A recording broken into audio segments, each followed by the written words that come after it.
Developing tonight, too little money, too few beds. Tonight, and only on Denver 7, Jennifer Kovaleski is taking us inside Colorado's mental health crisis through the eyes of a mother who couldn't get her son the help he needed. Jen?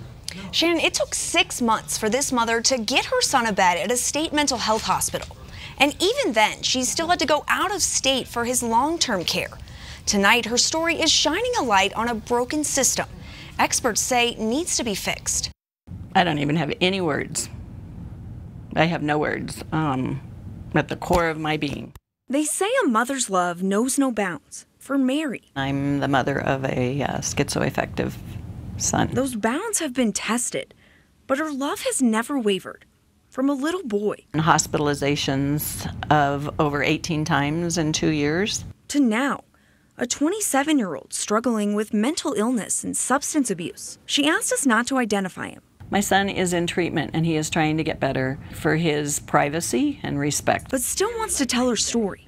The story of a 2-year-long battle to get her son the care he desperately needed. Crying out for treatment and no one does anything. Maree says her son was hearing voices and in crisis back in February as she tried to get him a bed in a psych hospital.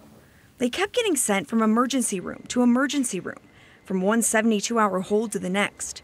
There were no hospitals from Pueblo to Fort Collins that would or could take him. Several months later, they finally got him a bed at Fort Logan, one of the state's 2 mental health hospitals, but only for 30 days. Once that time was up, she says they couldn't find a single transitional or supportive housing option here in Colorado. We had no choices here and we were forced to send him out of state. Her son is now getting the help he needs in Connecticut. They have months of wait lists. Dr. Charles Park is a psychiatrist who treats her son. Now there's so few beds, in essence, they're being left in the waiting room. It is fair to say that we're in crisis here. Andrew Romanoff is the executive director of Mental Health Colorado.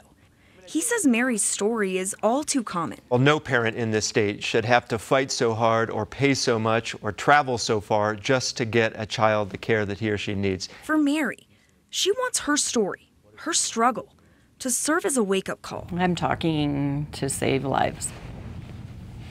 I'm talking before anything had happened to my son, which I knew we were right there. In Denver, Jennifer Kovaleski, Denver 7.